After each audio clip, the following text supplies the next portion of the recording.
And welcome to this meeting of the Planning Applications Committee. This meeting is being live streamed and will be made available on the Council website for public viewing. Can members please either switch on their everyone in the chamber either switch off their telephones or place them in silent, please. Remote participants, please follow the good practice guidance, which includes muting microphones and switching off your video when you're not addressing the meeting. Writing speak in the Teams chat function when you want to contribute. If you're in the hall, you can do this on your iPhone or iPad. Please don't repeat contributions already made by other members. No material should be posted in the chat function if it is intended as part of the discussion. The usual standing orders apply, including that any votes will be undertaken by roll call.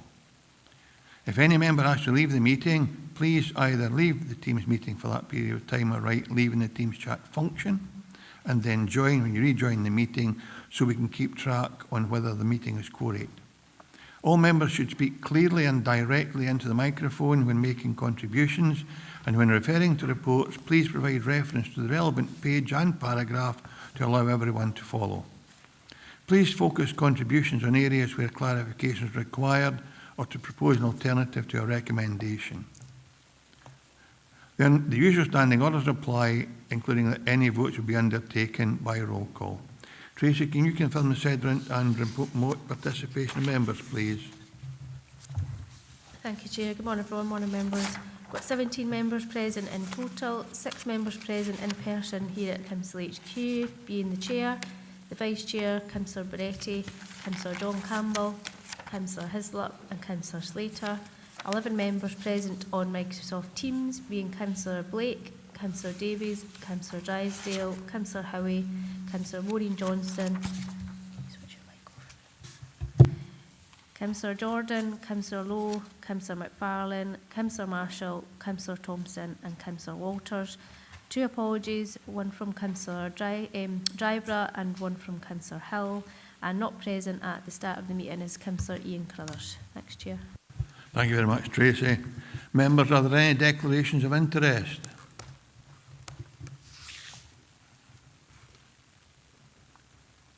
I don't see any, so I'll presume there are none. The next agenda item 3 is a minute of the previous meeting of 28th of November 2024 for approval. Is this a true record, members? I have acknowledgement that it is in the chamber. If there are no members otherwise minded, we'll accept that that's a true record. And before I ask our clerk Tracy to outline the procedure for today, I can advise members that agenda item 5 has been withdrawn by the applicant. Therefore, today we will only deal with agenda item number 4 and agenda item number 6. So Tracy, will you take us through the procedure for today, please? Thank you, Chair. The Planning Applications Committee will consider each application in turn as detailed on the agenda. The case officer or other appointed officer will make a short presentation addressing the determining issues accompanied by digital images. Any late information, amendments or corrections will be reported at this time. Members may ask questions of officers following the presentation on points of clarification. The Chair has been provided with a list of eligible representatives who have registered to speak at this meeting within the period specified in Council policy. No other persons will be allowed to speak. The Chair will individually invite those who have registered in advance to speak to make their presentation, after which they may be questioned by committee members. No questions may be asked of members. The order of eligible parties being heard will be as follows: third parties objecting to an application, third party supporting an application, statutory consultees objecting to an application, elected members of Dumfries and Galloway Council who are not members of the Planning Applications Committee, and such members should withdraw from the meeting after making their presentation, and then applicants or their agents. Representatives were offered the option of attending today's meeting in person, joining remotely through Microsoft Teams, or to provide a written statement to be read out on their behalf. Presentations will be strictly limited to 3 minutes per person, except for national and major developments, which by their very nature are more complex, where the time limit will be 5 minutes. The Chair of the committee will ask you to come to a conclusion if you take too long. Representatives are encouraged to use the time allotted to clarify any points they consider material and address the determining issues. Certain matters are not normally material planning considerations and will not be taken into account by the Council when deciding on a planning application. Representatives should not raise any new matters without explaining why they were not raised earlier with the case officer. Please do not repeat what is in the report, as members will have already read the report. After all the representations have been heard, the meeting is then in formal session and no members of the public may address the committee from the public gallery. The Planning Applications Committee will then proceed to determine the application. Thanks, Chair. Thanks very much, Tracy. Move on it to agenda item number 4, members. An application for the erection of a beef processing plant with roof-mounted fridge condenser units and photovoltaic panels, installation of effluent plant, anaerobic digester plant, combined heat and power plant, surface water attenuation pond, utilities and external lighting, erection of 2.4 metre high boundary fence, formation of access, roads and footpaths and associated works, phase 1, and change of use of agricultural land for business and industry development, use classes 4, 5 and 6, at land adjoining B7076, junction 19, A74 in bracket M, Echo Fechin. This is a full application, reference number 24/1988/full. The recommendation is to approve subject conditions, and the case officer is Graham Smith. So Graham, if you are present, would you like to take us through your presentation, please? Good morning, thank you very much. What's proposed in this application is a dual phase development. The first comprises of the formation of an access and the erection of a beef processing facility, along with the associated development. Second phase concerns itself with those remaining parts of the site of which there are not presently any detailed proposals, and the application would just seek to establish class 4, 5 and 6 uses to be acceptable. Such uses could include business, R&D, industrial, storage and distribution, but the detail of what would be proposed in those would be considered in subsequent applications. The next slide is an extract from Local Development Plan 2, and it shows the settlement of Echo Fechin, with the site subject to this application, a rectangular shaped area on the top left edge of the settlement, hatched dark blue and identified as a future business and industrial opportunity. Moving on to the next slide, the red hatched area is the application site. Members will note that it comprises the entirety of the allocated site and an additional rectangular shaped part of the field to the southwest, which is where it would be proposed that a suds pond would serve the development. The next slide shows the 2 phases of the proposal, with the first a kind of orange peach colour, which includes the proposed access and an internal road leading around to the most northwesterly plot where the beef processing plant would be situated, and also the suds pond to the southwest. There is no physical development proposed, as I've said, for the remaining plots, which are kind of a lilac colour there, and development on those would be subject to future applications.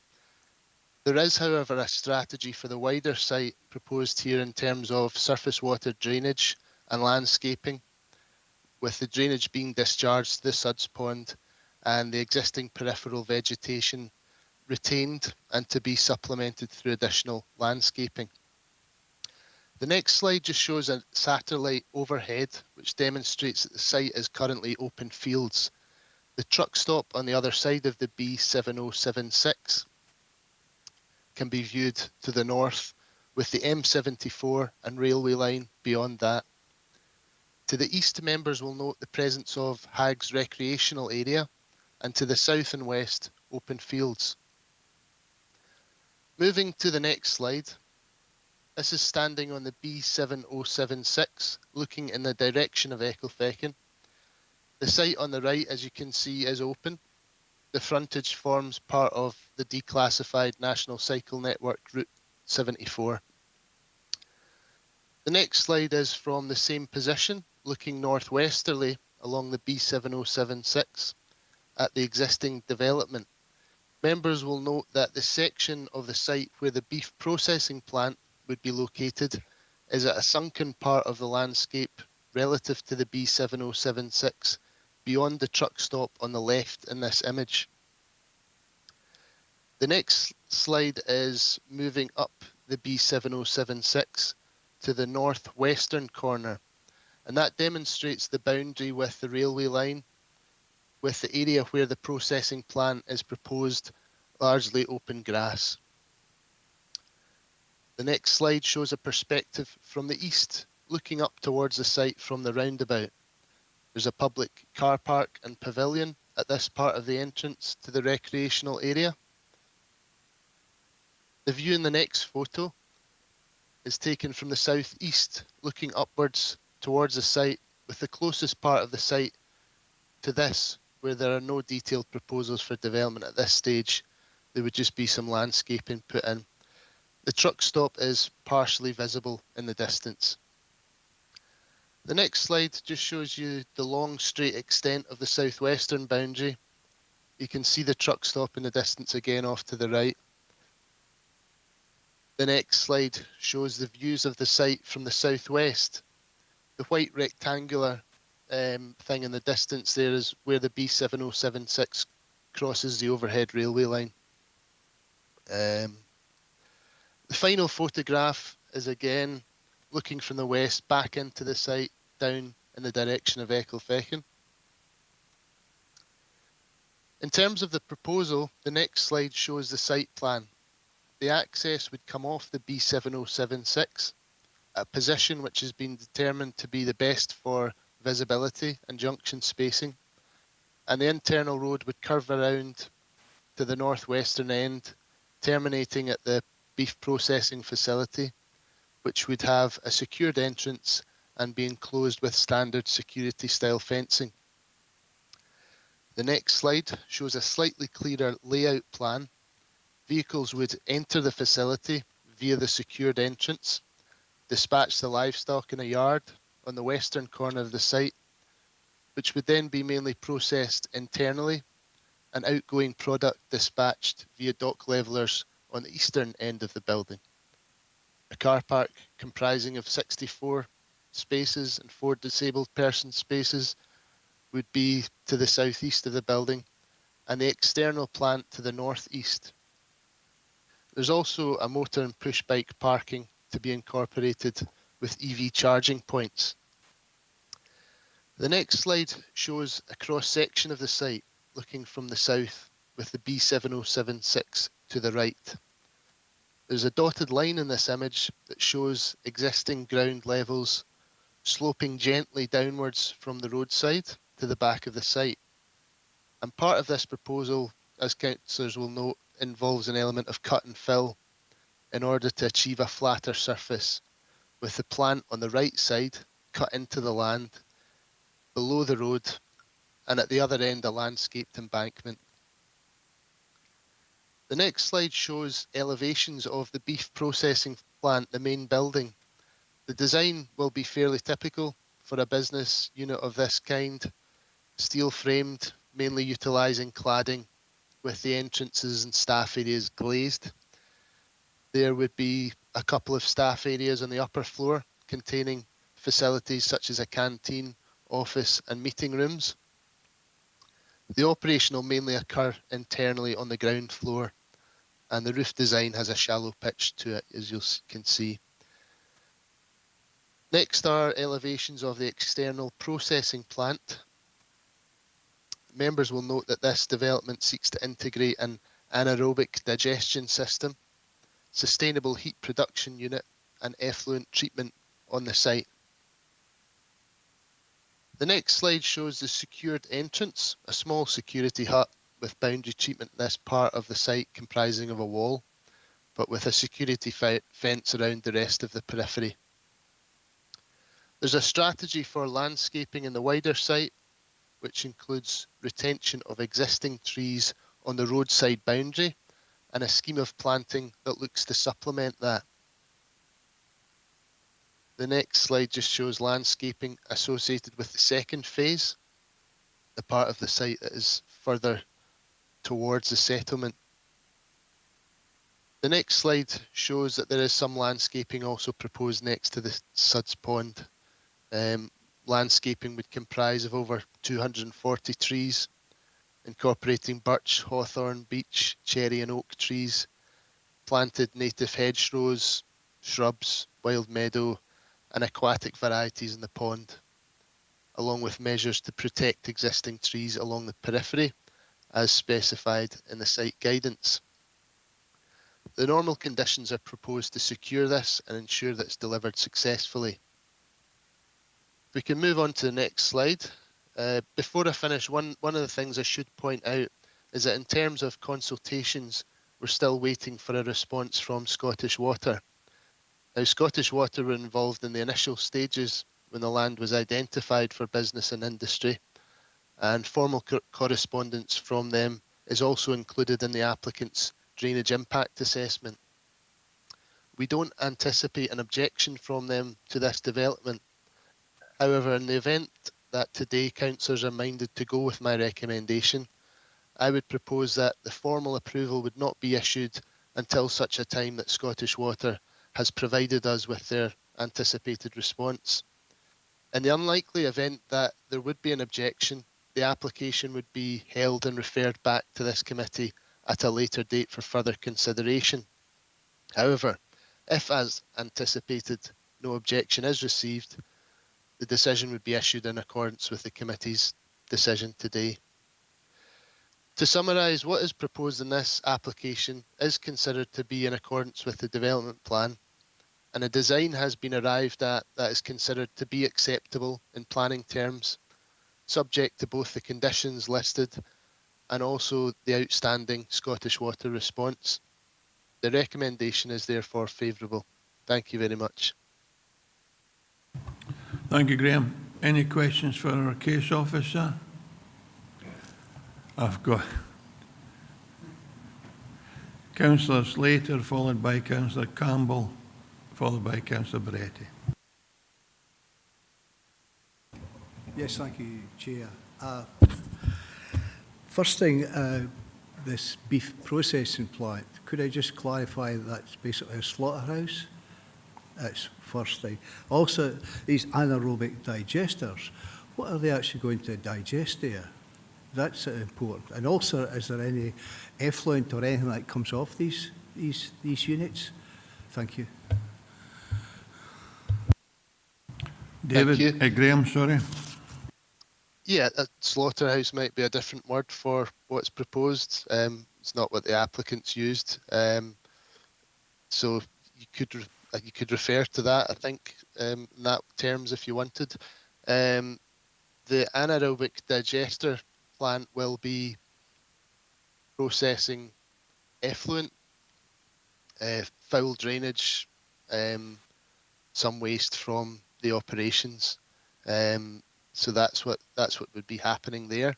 I don't know the science of how that happens. I wouldn't want to comment too much on that, but the applicant is here today and could provide a much fuller explanation of what happens there than I could. Thank you. Thank you, Graham. So you'll have an opportunity to question the applicant's agent, Councillor Slater. I have Councillor Campbell, Baretti and Thompson in that order. Councillor Campbell, please. Thank you, Chair, and good morning, members. I'm just trying to figure out why the Suds had to be out with the LDP area. I mean, that looks like a massive site. I'm just wondering, you know, we're given, or possibly could be passing this application on the grounds that it's out with, or part of the application is out with the actual LDP. I'm just wondering, was there no scope for the Suds to be incorporated in the existing LDP plan? Thanks, Chair. Thanks very much, Councillor Campbell. Graham? I don't have any information that it's not physically possible to put the Suds within the allocated area. Again, I think the applicant could maybe explain why they've decided to put it there. Yeah, it's just something we assessed as we received, we haven't necessarily questioned whether it could be put in the site as part of the process. It's more a piece of infrastructure that might not fall within the realms of development, but yeah, it's certainly something that you could ask the applicant about. Thanks, Graham. When the applicant's agent or applicant comes to the table, I'll invite Councillor Slater and then Campbell to address their questions to them. We now have Councillor Tony Beretti, please. Yeah, thank you, Chair. Morning, members. It's question on page 29, but I would ask the Chair if it's okay to ask this particular clarification on point 18 when we have members' deliberations, because I think it's probably more appropriate at that stage. Happy with that, Councillor Beretti, thank you. Of Councillor Stephen Thompson, Sean Marshall and Keith Walters. So, Councillor Stephen Thompson, please. Thank you, Chair. Yeah, it's around, I suppose, the site in its wider context on the B706, just to the northwest of Ecclefechan. I think the response from Rhodes was that there was a particular issue, but I think there's a wider, perhaps a strategic thing that we might want to consider, maybe out with of this committee, but just to raise it here. There's been obviously considerable development on the east side of that stretch of the B7076, and there's been a number of community concerns about the speed limits there because of the number of junctions. There's been development on the west side with the fueling station, and now potentially this as well, which is a significant industrialisation on both sides of the road. So there has been a general plea in the community to reconsider how we address speeding and road safety in that section, given the clear direction of industrialisation. I'm just wondering, maybe through yourself, Chair, and through David Sutty there, if there's a way that we can have that conversation more strategically with the council, because I think this is a significant development, whatever happens today. Thank you. Thanks, Stephen. Graham? Yeah, I have had an email from Rhodes who said that this issue might come up. They've said that there's been a request for a 40 miles an hour speed limit affecting the frontage of the site. The team have said that they would respond to that through the appropriate channels. However, they have given me some text which would seem to suggest that I can just read the email out. From the provided evidence that they have, the mean speeds would suggest that there would be little compliance with a 40 or 50 miles an hour speed limit. To reduce the speed limit of the B7076 would require a traffic regulation order, which would be subject to an advertisement procedure. In their first instance, it would require the support of Police Scotland. They require to see evidence and justification for a reduced speed limit, as it is their understanding that if correctly placed, a reduced limit would be self-enforcing, and the local roads authority would be fully responsible for ensuring that it meets those aims. It would also be the duty of the local roads authority to put in place corrective speed reducing traffic calming measures if drivers fail to adhere to the reduced speed limit. Speed reducing measures are not appropriate on A or B class roads with existing national speed limit. So it seems to me from what I've been sent is that request has been made. They're looking at that, but there's a process they would need to go through before any decisions were made. Yeah. Thanks, Graham. And maybe just to help a little, I will ask David whether or no we can condition such a thing, because it's not something we could implement ourselves. So I think it may be that it would be a third party. But David, in terms of planning, is this something we can condition, please? Thank you, Chair. We have attached conditions to that effect in the past. They have caused a few issues, because certainly if you are stipulating exactly what needs to be done by way of a planning condition, that can restrict the road's function for the TRO, which they would have to go through the due process for that. So the short answer is yes, you can. I would suggest it's probably better left to roads officers to consider that under their own legislation. Thanks very much, David. I'm sure, Stephen, if you're still of a similar mind, you can discuss that with members when we're in session. I trust that satisfies you at the moment, Councillor Thompson. Yeah, I had another, thanks, Chair. It's fully the answer I expected to get, I suppose, but I had to raise it.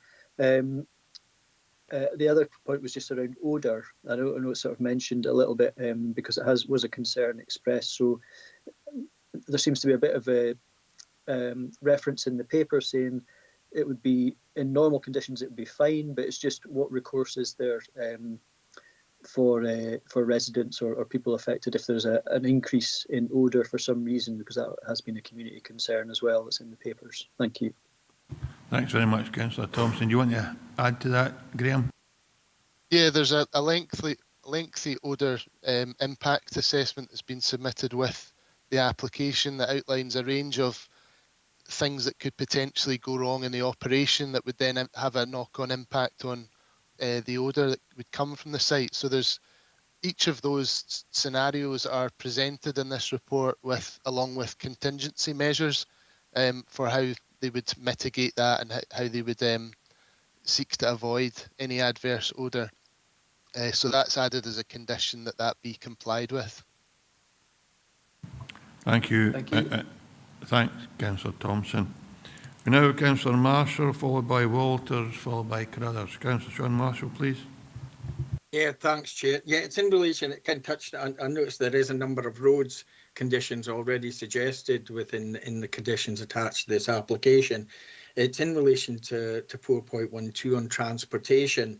It does confirm that there was a transportation statement submitted, and there was talks with the roads department where they have found a solution, because obviously there was a number of issues that were generated, such as traffic generation, visibility of access, linkages with Ecclefechan Park and sustainable transport and road design. And I just wanted to confirm from the plan officer that is the solution to those mainly found within a number of conditions on pages, mainly pages 26 and 27. So obviously there has been discussion, but I'm just wondering if most of that is covered within those conditions. And also just with regards to, we're looking at an application for effectively phase 1 of a site. And I think some of the concerns was the proximity to the Hags recreational area. And I'm just wondering, it might be due to site limitation, but I'm just wondering why the beef processing plant has been placed there and whether or not it could have been placed further away from the Hags recreational area and the village of Ecclefechan if it had been situated further into the development or the land that's proposed for phase 2. Thanks, Councillor Marshall. Graham? The solution that's been arrived at was after some discussions between roads and the roads engineer there. No substantive changes to the physical design. It was more a case of providing information and justification. There was also some queries with regards to internal lighting on the road and the internal road. So I think they're in agreement that visibility is acceptable, junction spacing is acceptable, and roads therefore reconsidered additional information, things like phasing and the delivery of pedestrian and cycling linkages along the frontage of the site, and ultimately they were satisfied during the course of the application and subject to those conditions that have been listed and inserted in. The other question was regards to the position of the beef processing plant. It really is positioned at the most furthest away part of the allocated land. So I don't think they could fit it further away than it is at the moment. I think it's been put into a part of the site which is kind of, as I've said, sunken down in the landscape. In the fullness of time, it will have intervening buildings between it and the recreational area. I've calculated that approximately it's about 570 metres away from the entrance to the car park at the recreation centre. and then another approximately 680 metres away from a play park, which is further into the recreation area. So we are satisfied that it's quite a significant distance away. We've also not had any concerns raised by the consultees with regards to that either. So we don't think there would be a planning justification to ask them to move it further away or change what's proposed. Yeah, thanks for that. Can I just come back to it? It was really just to seek clarification that is the furthest point that it could be, because it wasn't clear from the map that we got with our papers. But thanks for that. Yeah, you're welcome. Thanks very much, Councillor Marshall. Councillor Walters, Keith Walters, please. I had two questions there. One was about the building and one about the potential smells, both of which have been answered. So that's fine. Thanks very much. Thanks very much, Councillor Walters. Councillor Carruthers, please. Thanks so much, Chair. 2 points. The first one is on consultees, unless I missed it, Chair, but the obvious miss from that is the Community Council. I just wondered if that's been covered. Apologies for that, but I've missed it if it was. Maybe it was up with their timelines, but I thought that we would have had some kind of view from them. And I think Andy and Esther here, the committee, as part of a potential traffic regulation order, Councillor Thompson would certainly be welcome to put that forward as an agenda item as part of a procedural point to at least bring forward a potential traffic regulation order. That would be welcome, Chair. Thank you. So one was on procedure for Councillor Thompson, and the other was in why was the Community Council. If they have been consulted, fair enough, I've missed that, but if not, we haven't got a response for them. I thought we would have. Thanks, Councillor Carruthers. Have you any response to that, Graham? Just checking the system to see, to be able to answer that question. Just bear with me.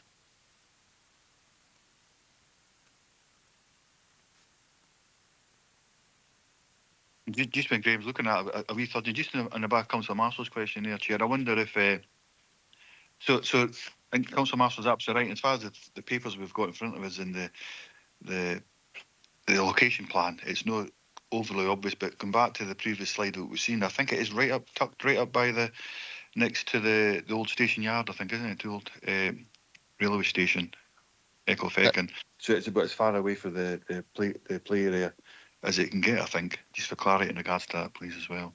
That's correct, yeah. Thank you. I'm just opening up my system. It was a major development, so there's been a community consultation exercise.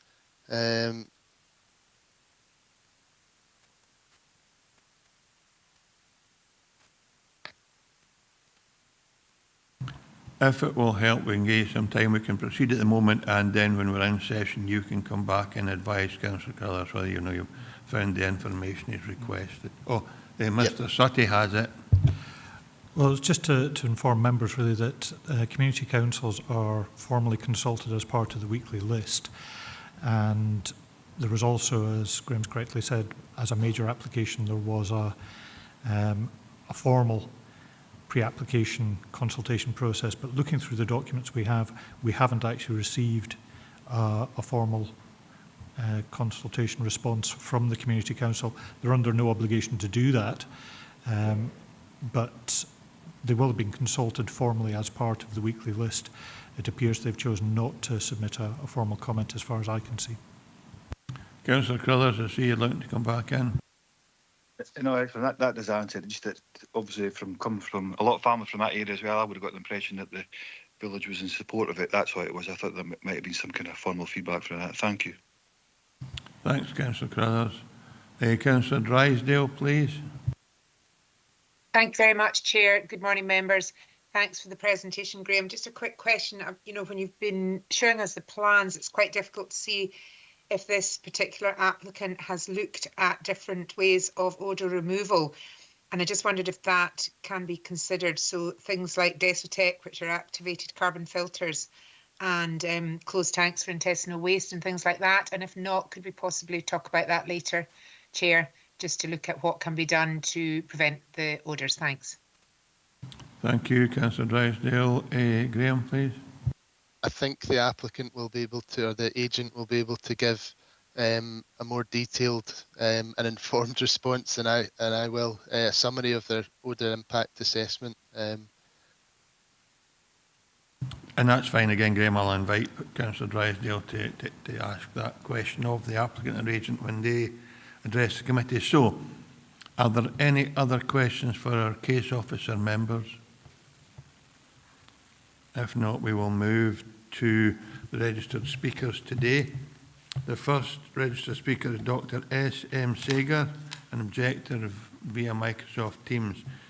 Dr. Sager, the process is relatively straightforward. You will have 5 minutes to address the committee because it's a major application. I will remind you with 30 seconds to go to draw your presentation to a conclusion. And if you'd be kind enough to wait in case members have any questions for you, I'd be grateful. So just whenever you're ready. Thank you. Thank you. Can you hear me? Yes, we can hear you, thanks. You can hear me. I'm trying to get my camera to work. Doesn't seem to be functioning. I don't know why. I can't get the camera to work. As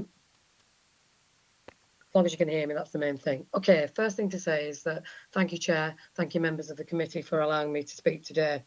I start this speech quite clearly saying that it's incomprehensible that this council and the planning department have stated that there's no need for an independent EIA. Given the size of these phases, it's 110 hectares, and the significant impact that this will have on the village, we have a right to request an EIA. I'm equally surprised that this planning application is at committee stage, given that there are a number of unanswered and outstanding complaints lodged against the planning committee and the council with the SPSO, and a number of referrals to the ICO regarding the ongoing refusal of the council to provide reasonable responses to FOIs which have been put to the council by not just myself, but a number of other objectors. The Ethical Standards Commissioner has also been alerted to what we believe are breaches of the members of this council in terms of this application. Councillor Carruthers is incorrect with his assertion that this is being supported by the village. Many of the villagers are very concerned about the size of this development and the position of this development. I will set out the reasons for why we believe as a village we are tired of being the dump for Dumfries and Galloway's continued urbanisation of our village. In 2018, this council permitted the Lorry Park. The Lorry Park is on the same road. This village has seen no benefit from this development, and indeed, the petrol station, which I cannot recall seeing a planning application for, is not even allowed the villagers to use. We cannot use a petrol station. I have incorporated in my presentation some photographs of our village. We have, basically no road markings on the high street. We have no pavements on some of the streets. We have no bus shelters in the village. We have potholes the size of Galloway. And we see no benefit. This is a pavement that we've been given. We see no benefit from any of this development from the Lorry Park. Perhaps if the village did benefit, we might have a different view. Our objections are that there has been no consideration for our human rights and the fact that this B road for the village to Lockerbie is already congested with the Lorry Park. I live in the village and I am committed to this village. Our concerns relate to the following, which we understand continue not to be addressed. And that is the 2016 LDP provided permissions for a business park and not this extensive development and slaughterhouse, because let's call it what it is. It's the slaughterhouse. The fact that the council have been simply able, the planning department, to change the detail of the LDP without any true consultation. And it's really interesting that Graham, I can't recall his second name, the planning officer talks about at this stage. At this stage, this is about the effect and impact that this will have on us. We have reviewed the reasons why the council are saying they don't need an EIA, and it is deeply concerning because under the 2017 Schedule 1 and 2 of the EIA regulations, this does constitute a large-scale development. And this is because it's a sensitive area with a proposed area that is likely to have significant effects on the environment and on the population and human health, on biodiversity, land, soil, air, climate and material assets as well. It is also an area of archaeological interest. There has been no review of the likely significant effects of the development of the environment. And it's interesting that we're waiting for Scottish Water to come back, because last week we had localised flooding. The lack of drainage around the area has previously led to floods in the village. I have seen 2 major floods in the village of Ecclefechan in my time in this village. The stream that is the proposed outlet actually goes out onto the Hodham Road, and last week that was flooded, and that is a stream that is surrounded by houses. So there are major omissions on the part of the planning department by not requesting an independent EIA, as the council and proposer have failed to identify. You have 30 seconds to go, Dr. Saiger. Alternatives. I fully appreciate that the council do not see Ecclefechan in the same light as other villages in this county, which seem to have more money spent on it. On behalf of a number of villagers, we are asking the planning committee to reject this application on the basis that there are a number of legal challenges which we have yet to hear back from, and there must be a complete review of why there's been no global EIA for this proposal. Thank you. Thank you very much indeed for your presentation. Members, have we any questions for Dr. Saiger? Councillor Hislop. Dr. Saiger, within our papers it states that the Scottish ministers looked at the requirement of an EIA, and they also, I think from the reading of our papers, determined that no EIA was required. So it's not just the council, but it seems to be... Yeah, and that's subject also now to a freedom of information request as to the rationale to why. That is outstanding. We have also made contact with the Ethical Standards Commissioner, and I've written to John Swinney for an explanation. No rationale has been given to why there is no need for an EIA. And until we are provided with a rationale that those of us who have enough about us are asking for, I will continue, as will a number of others, to pursue this through whatever legal challenge we can. No further questions. Thank you very much, Councillor Hislop. If there are no other questions for Dr. Saiger, thank you very much for presenting today and for addressing the committee. Thank you. Move on to the next registered speaker, which is Andrew Watt, applicant's agent in person. Andrew, would you like to come forward, please? I'm sure you've been watching proceedings. You will see you'll be allowed 5 minutes to make a presentation. I'll ask you to draw your conclusion 30 seconds before the 5 minutes is up. And there are a number of questions folk want you to address for them. So you shouldn't have them in your presentation.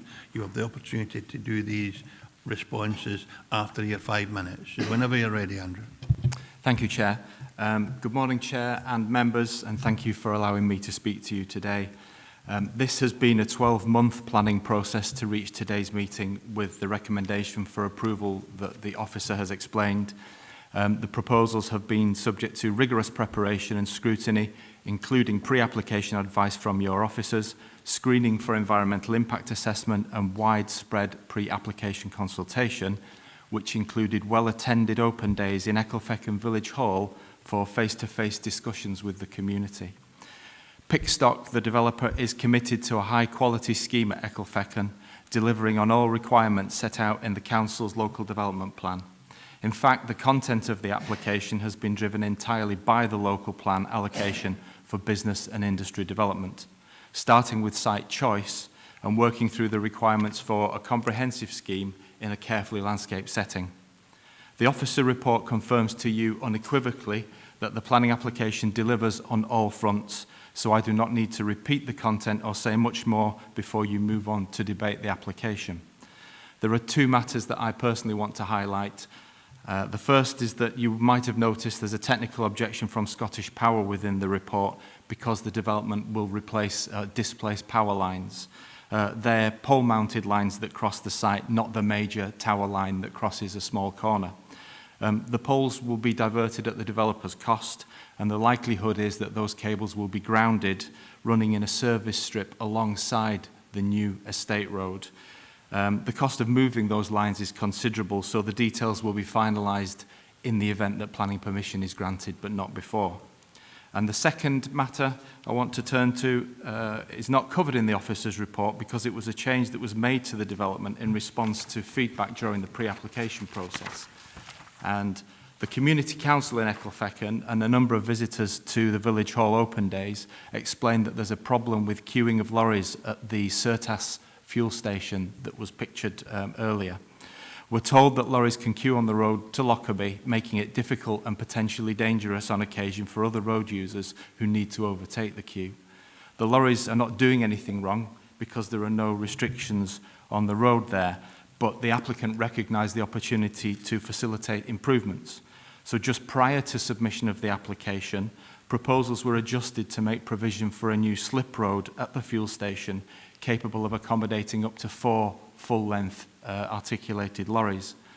Land required for that slip lane has been left out of the planning application site boundary to allow the fuel station owner or the operator to prepare detailed proposals. It previously was just going to be landscaping.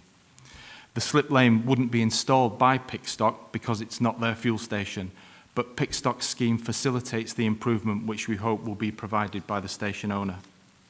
I finish now by saying thank you to those we've worked with and met during the application process.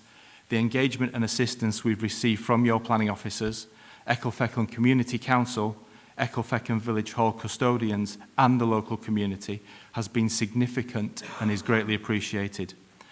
For me, it's shown how the planning process and the planning system functions well when all parties engage positively in the process. And thank you again for the opportunity to speak. Thank you very much, Mr. Watt. There were some questions posed to the case officer that he felt you'd be best placed to answer. So the first question is from Councillor Slater. David? Yes, thank you, Chair. It was about these anaerobic digesters. What are they actually digesting? And is there any odours come off these units? And also on page 29, it says that these units would develop and working first before any more work on the buildings. That has to be done first. These have got to be up and running first. This is the way I seem to read it here. So is that the case or not the case? And what odours may be coming off? And what actually happens to the material that's inside these anaerobic digesters? What actually happens to this material? Is it taken away to landfill, or what actually is the case? Thank you. Thank you, Councillor. I'll do my best. I'm not, like many of us here, I'm not a technical expert in every aspect of the development, but I have a broad understanding. The anaerobic digester, the first important point to make is that it's feedstock, so the material that goes into it is purely derived from the operation here on the site, from the factory. There is nothing imported from elsewhere in order to make the anaerobic digester work. So it feeds off protein-laden wastewater from the washing down processes, from protein and animal byproducts, and also from the waste that can come from the farmyard waste, so straw and animal muck. And the experts tell me that's rocket fuel in the sense of it is the perfect mix of material to produce biogas. So the system puts and mixes that material and creates biogas within enclosed domes. Now, the nature of the system to capture the gas means it's an enclosed facility. You don't really have odours leaking and escaping.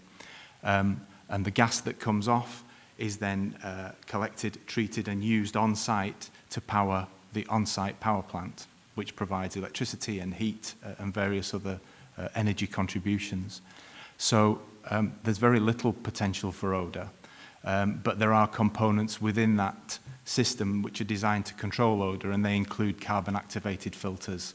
And you know, the detailed technical work has been done and is well understood because Pickstock have one of these operating already at their plant in Shropshire. The last question was what happens to the material. You say it's enclosed, but it has to be opened up to remove this material and obviously put material in. So how does that happen without any odours actually leaking out? Thank you. Yeah, so the material is collected and it's in a feed vessel. So it's collected and put into a sealed vessel initially, and then that process, it's a mixer and it's fed automatically by screw feeders into the into the biogas vessels. And you're left with, there is a waste product at the end of it, which is a sludge. And it can be dewatered and removed, so it comes out as a sludge cake, which is relatively stable, and that's typically used as a fertiliser. Thanks, Councillor Slater. Councillor John Campbell had a question. Yeah, thank you, Chair. Yeah, it's you obviously heard me earlier on about the local development plan. That's a huge area. I'm just wondering what was the reason why you needed the SUDS to be out with that part of what we recognise as a local council development. There are two reasons that I would highlight. The first, and from an economic development point of view, the most important, is it maximises the developable area of the site that you've allocated for business use. You can see the size of the SUDS pond. That's significant because it serves the whole of the 11-hectare allocated site. If you were to put that pond onto the site, you're going to lose an enormous amount of development potential there. Secondly, there's an alternative way of dealing with SUDS, and that is you bury plastic crates, tanks, concrete tanks, whatever it might be, in the ground underneath the development itself. The downside of that is they're more prone to clogging up and problems. There are ways of dealing with these things, but to my mind, the off-site pond provides some ecology benefits that wouldn't otherwise be possible if we went down that very mechanical solution of burying tanks underneath the site. So the 2 points are, it maximises developability, or the developable area of the site, and it enables us to provide some really good ecology benefits constructed around the pond that wouldn't be possible if we were using buried tanks under the site. Thanks, Councillor Campbell. Councillor Drysdale, you had a question that would best pose to the applicant's agent. Yes, I do. Thanks very much for letting me in, Chair. Thanks, Mr. Watt, for the presentation. Just a few questions.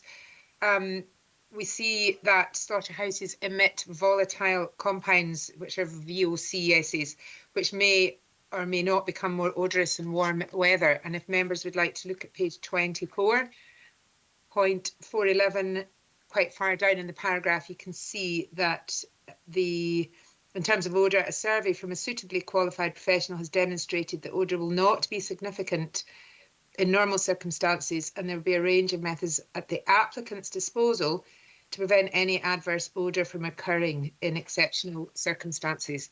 So, Mr. Watt, could I just ask you, will this plant's odour management plan, of which we have minimal detail at the moment, as you can see on page 29, point number 17, will the impact assessment look at things such as Desitec, for example, which has activated carbon filters which work extremely well in these units, closed tanks, I know you've mentioned they won't be under the ground, but closed tanks, and an on-site wastewater treatment plan.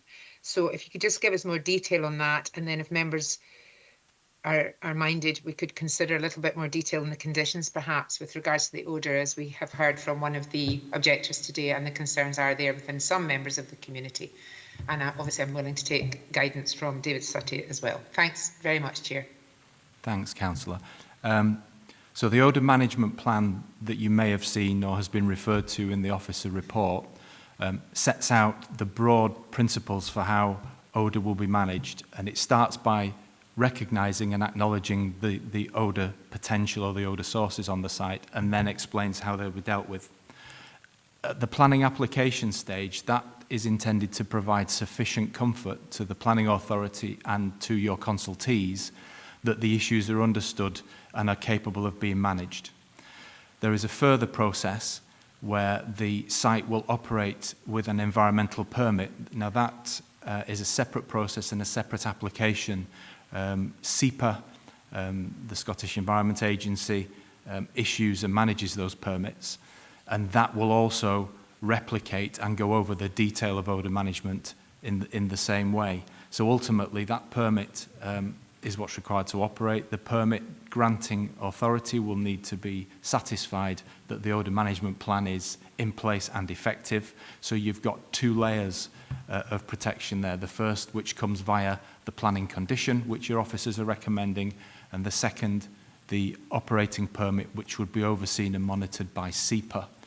And on the operating permit, there is an obligation within that process for best available techniques, often shortened to BAT. So best available techniques to be used in all measures across the site, including odour management. So if in a year or two down the line, SEPA come and do an inspection, which they would do quite regularly, and they see an opportunity for improvements, they would recommend that that takes place through the permit and follow that through. So it will be a process of constant improvement. It won't be static. Thank you, Mr. Watt. I think we've got a follow-up question from Councillor Drysdale. Pauline, do you want to come back in? Yes, I do. Thank you very much, Chair. With regards to that, my concerns with the BATs, as you call it, would be that planning would need to be involved again, because these are actual structures. So I just wanted to ask probably through David, who will have the experience here, how would that work, David, in terms of planning? Because it does seem like we would need planning permission for some of these units that combat the smells, these carbon units. I could be wrong. Again, I'm not a professional, as you know, in such things. But I'm just wondering about the timings as to how that would work. Thanks. Thank you, Councillor Drysdale. You're now asking questions of the case officer rather than the agent, and that question should be referred to the case officer in the first instance, not Mr. Sutty, but we'll allow that to happen when we're in session. I'm happy to answer that anyway, Chair. Go on then, Mr. Watt, okay. Yeah. So it's important for the councillors to understand that the systems that are proposed to be installed here at Ecclefechan will be technically similar to those that have already been established, installed and are operating with a permit at the Pickstock plant in Shropshire. So the technologies are understood and well tested and have been approved by the Environment Agency in England.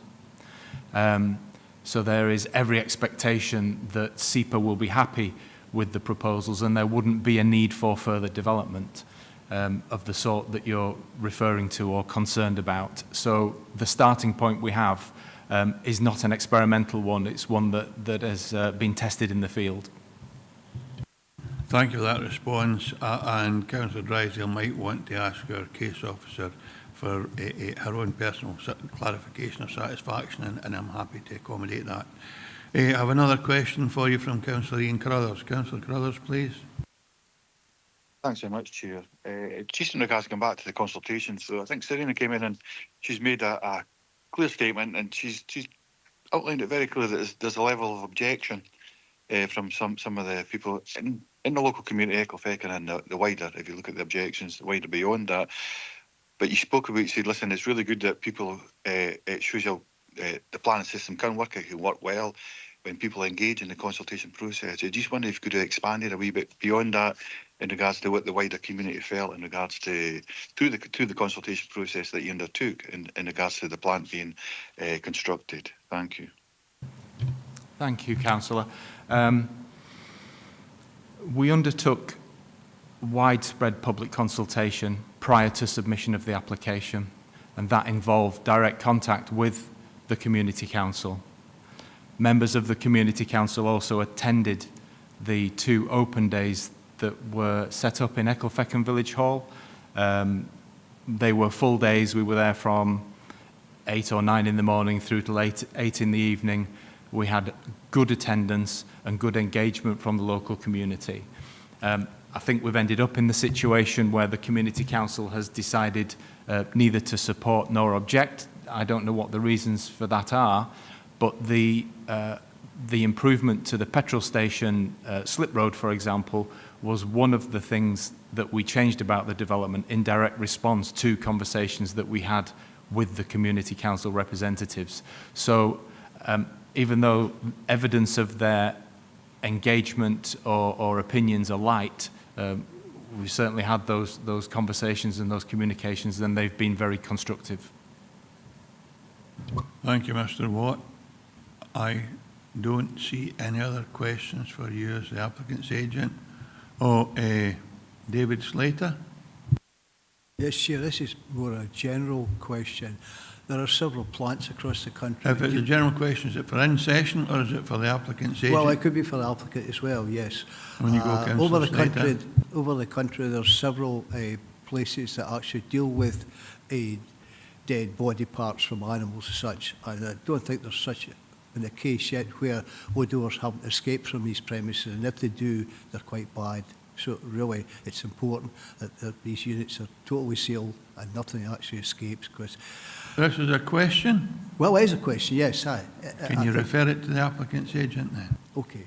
It's just that there's several plants across the country who deal with animal waste as such, or body waste as such. And I don't think there's one ever in the country that doesn't smell from time to time. And that's a question, really. Thank you. Thank you, Chair.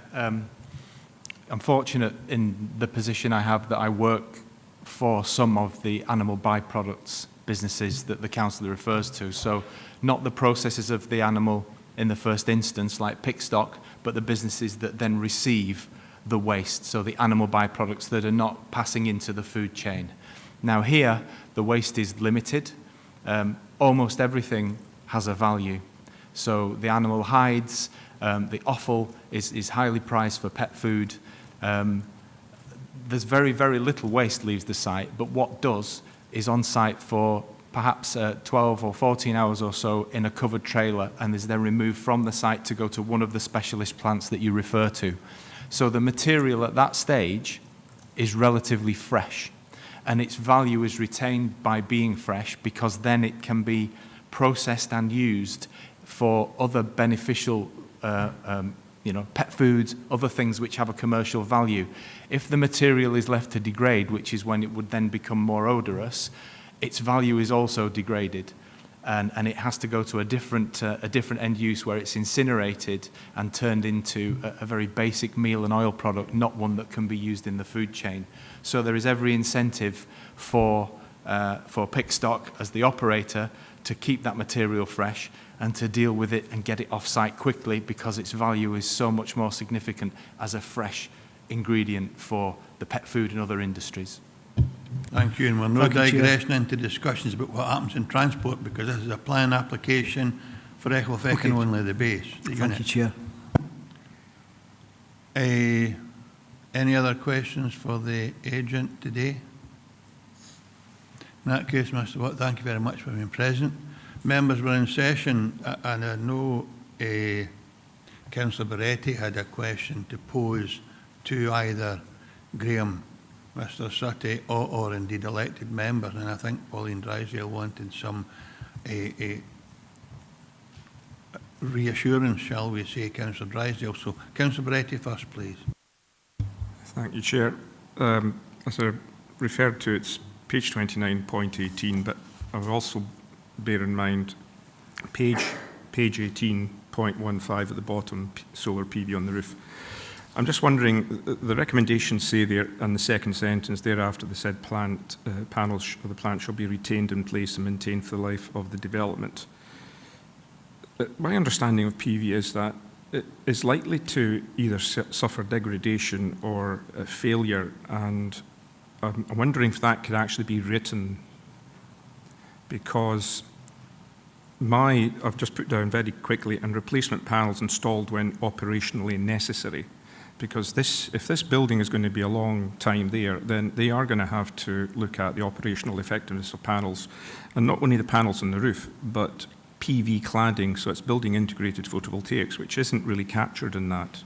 Is that either Graham or David that would be able to answer that question, Chair? Graham's online, but I'll ask Mr. Sutty, I'll ask David to reply to that, Councillor Barretti. Thank you, Chair. The way the wording of condition 18 is recommended is designed to just ensure that the solar panels are retained in situ.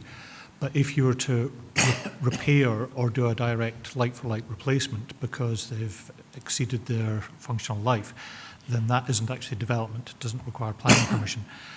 In the event that what is proposed is materially different, that would require a grant of planning permission. So I'm comfortable the way the condition is worded. It allows both repair and direct replacement, but in the event of something materially different, we would want the opportunity to look at it again. Councillor Moretti. I'm happy with that explanation, but I did think it would be necessary just to bring this forward so that in future, if anything like this was coming, that there's that thought in place. Thank you, Chair. Thank you, Councillor Moretti. Councillor Drysdale, do you have a question to pose for members, or are you satisfied with the response from the agent? Well, could I come back in, Chair, with a quick question for David, if that's all right, with yourself? That's fine. Thanks very much. David, yeah, with point 17 on page 29, if you as a council are not happy with the contingency measures in the odour management plan and the impact assessment or in the EPR, and you as a council feel that this applicant needs to come back with more units, shall we say, to cope with odour, will that be a complicated issue? Does it have to come back to the planning committee, or can you as a department put that through dependent on the land management, etc.? So it's just to get your assurances as to where you sit on that one. Thank you. Thanks, Chair. Mr. Sutty. Thank you, Chair. It would really depend on whether the operational functions of this required anything further which was going to be development.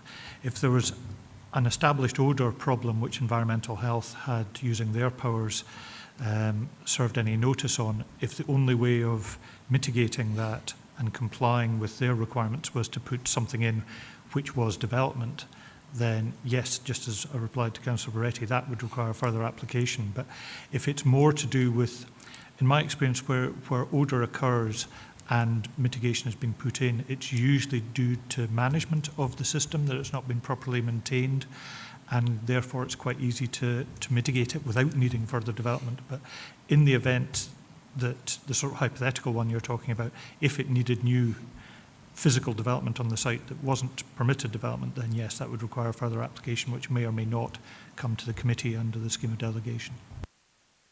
Thanks, Councillor Drysdale. If Councillor Campbell has Carruthers, and then hopefully we'll go to a determination. Councillor John Campbell, please. Thank you, Chair. Yeah, it's going back to my initial point about development out with the LDP.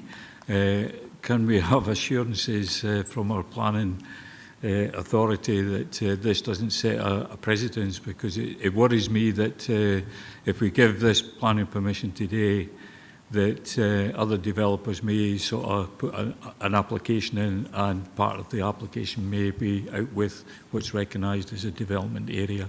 Thanks.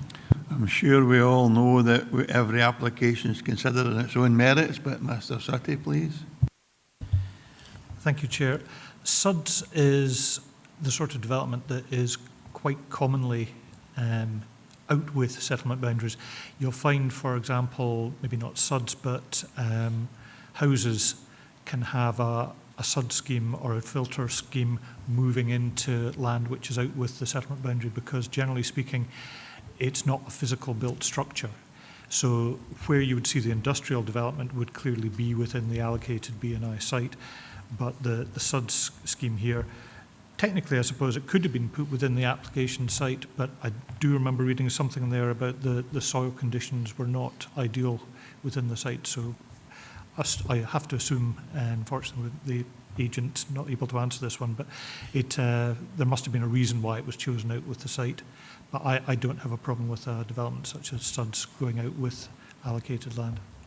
Yeah, the agent did give a reason, and I'm satisfied with that reason, you know, because it is only SUDS, but just to deal with the drainage side of it. And I will treat all applications on its own merits, Chair, as and when they're presented. But I'm happy to approve subject to conditions. Thanks. Thank you. Have Councillor Hislop, followed by Councillor Carruthers. Chair, it's a sort of process one, just to clear up a point that was made by the objector with regard to the EIA, the reason why we didn't require one. It doesn't actually say, it just says it wasn't required. I take it that there's parameters that you have to go through to actually require an EIA, and I take it they didn't tick all the boxes that needed an EIA, or they ticked the boxes that meant that they didn't. What was the actual reason that we didn't have an EIA? I think the Scottish Government didn't want it either, but Mr. Sutty. Thank you, Chair. As you'll see on page 18 of your papers, the applicant submitted a screening opinion request for whether or not an environmental impact assessment is required. Basically, under Schedule 2, developments of this size need to be screened, but there's also a process for looking at this, and I've actually got it on my laptop here, that there was a EIA screening checklist for Schedule 2 development, which was undertaken for this. This is all online. That's been explained to the objector. So it is all set out in the matrix as to why it didn't actually meet the threshold for being an EIA. That was then taken to the Scottish ministers as well, who agreed that the assessment was correct and an EIA wasn't required.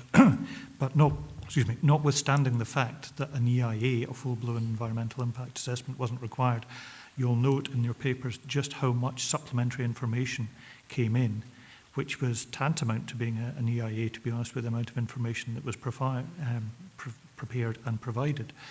So certainly we're satisfied due process was followed. The Scottish Government have agreed. I don't think there's anything further really to add to that. Thanks, Councillor Haslop. Last speaker, I think, is Councillor Ian Carruthers. Councillor Carruthers, please. Thanks, Chair. Just to say that I'm supportive of it going forward. I think the SIDS question was a really good one from John, but I would wholeheartedly agree with Mr. City that actually it's an opportunity. It create a really nice environment, a nice place here, close to Eglofechan, because of the size and scale of it. But I would move to approve the application, Chair. Thank you very much, Councillor Carruthers. Councillor Haslop. Chair, I would be happy to second Councillor Carruthers to approve, subject to the conditions in the report. I think Councillor Campbell already said that anyway. Councillor Campbell had proposed that whilst there were still speakers to come, but I'm happy, everybody's happy that Councillor Campbell is credited with proposing that we go with the recommendation, and Councillor Carruthers seconds it. Tracy, please. Thanks, Chair. Just for members, if they minded to take on board the case officer's comments at the start of his presentation, where Scottish Water have not formally submitted their response yet, are members happy to approve it subject to the conditions in the report and also subject to the consultation response being received? And if it's not raising any objections, then officers will proceed with the decision notice. But if it does raise any concerns, then it will be brought back to members for further determination, if you're happy to include that. Thanks very much, Tracy. Councillor Carruthers. Just on that point, I mean, I'm not just sure what any other consultation with Scottish Water. Normally, you would consult them, they would respond, and if they've got real issues doing it, I've seen it in the past where they have actually come back. It's been a bit of a backward step because they haven't got the foresight to respond in the proper time. But the size and the scale of this application, you thought if they had real concerns, they would have responded. I just wonder from a procedural point of view, if we're going to agree this today and approve it, we either approve it or we don't. But if we approve it, I don't know if we can actually do what Tracy's doing. I suppose it's a query around that. I'd rather just see it either approved or not. Thanks, Councillor Carruthers. I'll ask Mr. Sutty to respond to that. Thank you, Chair. Unfortunately, whilst it would normally be a routine process for Scottish Water to have been consulted at the outset, that didn't happen with this case. So it's not Scottish Water's fault that they haven't come back to us. It's our fault, I'm afraid, for not consulting them earlier in the process. But they have been consulted now. We have no reason to believe they're going to object because, as Graham outlined, the site has been identified in the LDP for business and industry processes, uses, and they were consulted at that stage.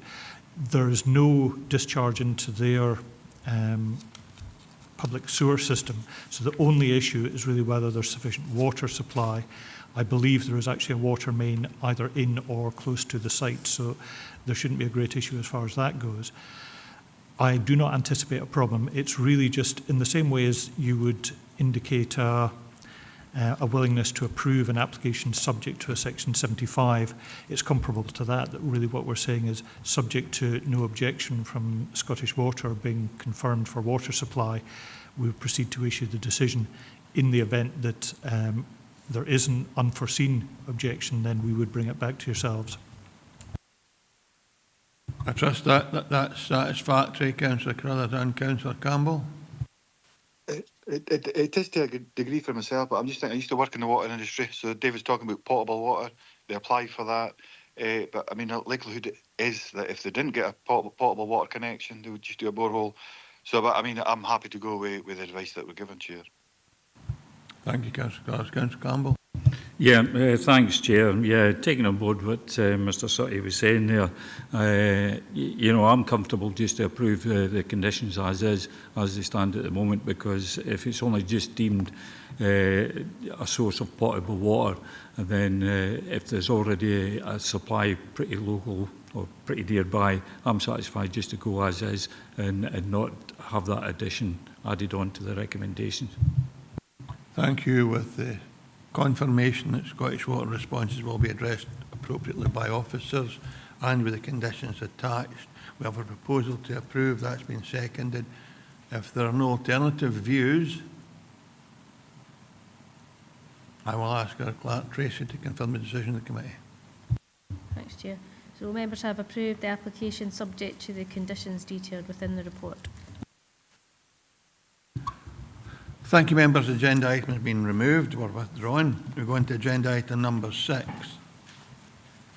This is an application, or it's a consultation regarding an application made under Section 36 of the Electricity Act 1989 for a wind farm comprising of up to 8 wind turbines, maximum blade tip 200 metres, and associated infrastructure at Windy Standard, Wind Farm Carsfairn. This is a Section 36 consultation. The applicant is Fred Olsen Renewables Limited per Scottish Ministers.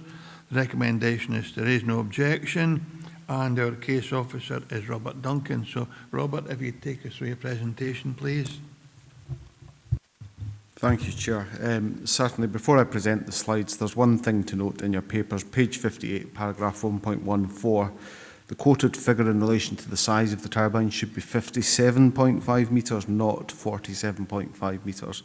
I think that's just down to a typing error on my part, so apologies for that. So looking at the case today, as the Chair said, it's a consultation from Scottish Government Energy Consents Unit for an application that they're dealing with, which has been made under Section 36 of the Electricity Act 1989. It's for a wind farm at what's known as the Windy Standard 1 wind farm complex in Carsfairn Forest, and there's 3 phases of that development at the moment, but we'll come on to that in due course. So it's a repowering proposal, repowering in the sense that something different is going to happen at this site, but it's still renewable energy development. It's still involving wind turbines, and you're looking at an increased yield of power, if you like, generation from what the proposal is going to do, but still utilising a lot of the existing tracks and infrastructure at a very similar location. So we'll come on to this with the slides. So the first slide that I've got, this is a layout plan, and it shows the existing pattern of wind turbines at Windy Standard itself. So the pattern of development, Windy Standard 1, is the broadly U-shaped kind of range of dots that you've got on the right-hand side. So these are the 54 turbines, each 57.5 metres from base to tip each. And if you're sitting closely to that or looking at it Microsoft Teams, I think they're orange dots. You have 8 blue dots within that same area. So the orange dots reflect what's there at the moment and have been since I think it was about 96 or 97 it was built out. The blue dots show the 8 proposed turbines, which would each be 200 metres from base to tip. The 54 turbines would be removed from the site. Then you're looking at Windy Standard 2, which is more to the kind of northwest. It would be leading from Paul Hotrig, and then you've got the further turbines to the left of that. So that's Windy Standard 2, and that's in the background of the planning history too.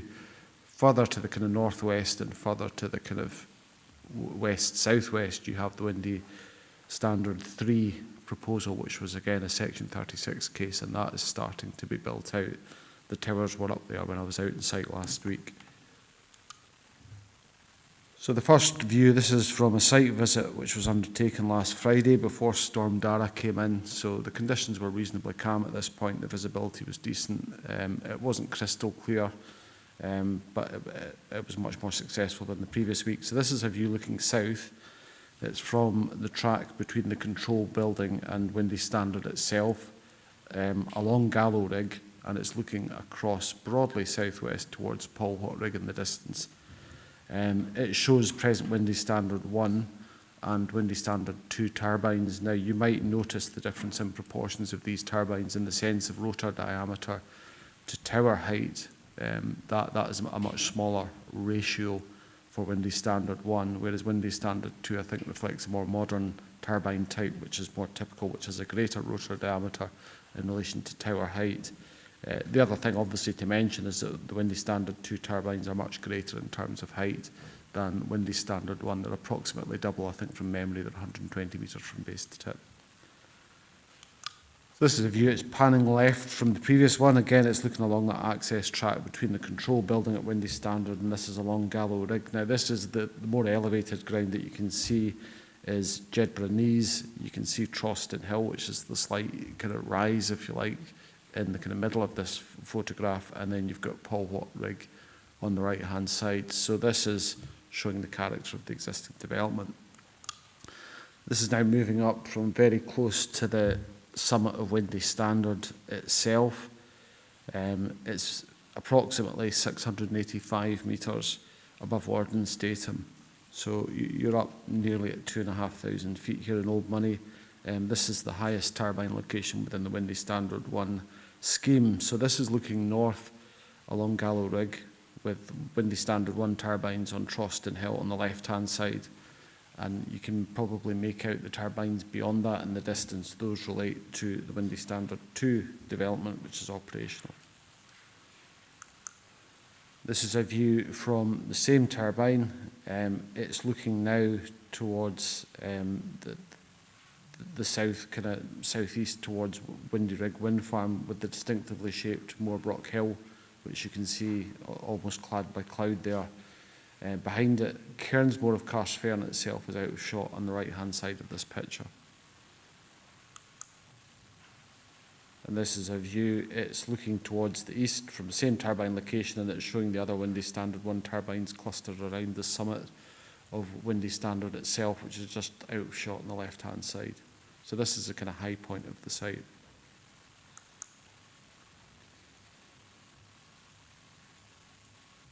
This is looking west to Loch Doon. You might just see a kind of sliver of what looks like white light below the horizon here, which is part of Loch Doon itself. And this is also showing Windy Standard 2, and you can see the Windy Standard 3 turbines getting built in the further distance from this location. And this is looking towards Polwhot Rig and Troston Hill, closer to it. And you can see the turbines at Troston Hill much more clearly. Again, you can see the Windy Standard 3 turbines here in the distance. So this is looking east. It shows one of the existing towers and turbines at this location. As discussed, it's 57.5 metres from base to tip. You might spot a wee bit of corrosion on the tower. I think these are the longest operational turbines in Dumfries and Galloway, so they're probably starting to show their age. Technology's moved on. This turbine generates 500 kilowatts as a maximum. There's 54 of them, so you're looking at an overall generation, if my maths is right, of 27 megawatts. What the proposal is looking at is there's a candidate turbine type, which is 6.2 megawatts. You've got 8 of those, so you've got potentially 49.6 megawatts. So it's quite a significant increase in terms of generating capacity from a very different, much more modern, larger turbine type. And there's fewer of those. So this is now looking from the location of the previous turbine, and it's looking north. So you're looking at the end of the track of Windy Standard 1, and you can see the turbine there on the left-hand side.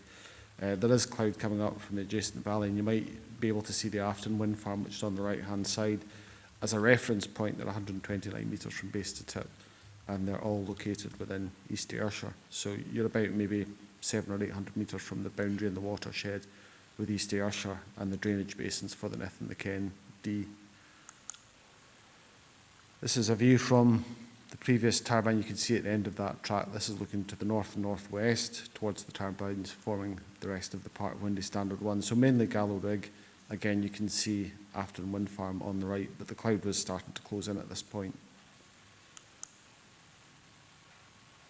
Now this is coming back from Windy Standard, moving more towards Troston Hill. It's looking to the north-northwest along Gallow Rig, so you can see the pattern of development. It follows very much the ridge line. You have quite a degree of coniferous forestry in that location, and there's quite a strong demarcation at this location.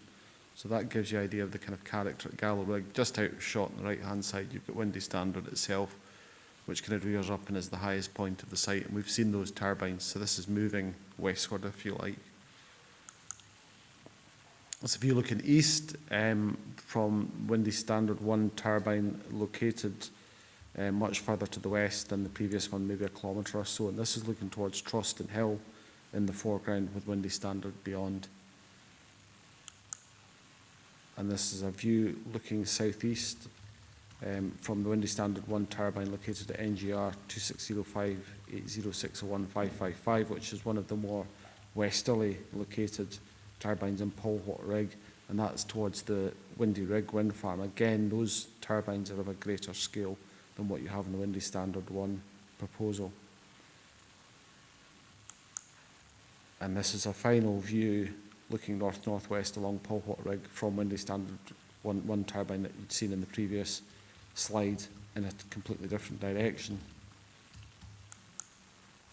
So this maybe isn't abundantly clear, but this is the submitted location plan. It shows the proposed turbine layout in red dots. So the 8 red dots are the developments in front of you today. The local authority boundaries appear in grey, and that's the border between the Dumfries and Galloway and East Ayrshire Council areas. This diagram also shows the location of key receptors, and that includes the Southern Upland Way in a blue dashed line and the A713 Castle Douglas to Ayr Public Road, which is in pink. This is a plan that's been submitted by the applicant. It shows the proposed development in greater detail. As I've mentioned previously, you have 8 proposed wind turbines, each up to 200 metres from base to tip. You've got proposed construction compounds, laydown areas, proposed crane pads, and it also shows the location of existing forestry tracks which require upgrading. I mean, again, part of the concept in repowering is utilising existing infrastructure as much as you can to delivering increased output and, if you like, continue the principle of renewable energy generation with different kind of more up-to-date technologies. Nearby planning history, this slide really hasn't come up well at all, but it does refer to your report. When you look at your report, I think it's at paragraph 1.15 or 1.16. I'll just double check that just now. It's 1.16. This diagram is meant to show that there is, and accepting this as cross-boundary, there's a lot of wind farm development at this location, both in the East Ayrshire Council area, the Dumfries and Galloway Council area, and also South Ayrshire. So it's a bit of a hot spot, and cumulative impact is one of the key considerations in front of you today.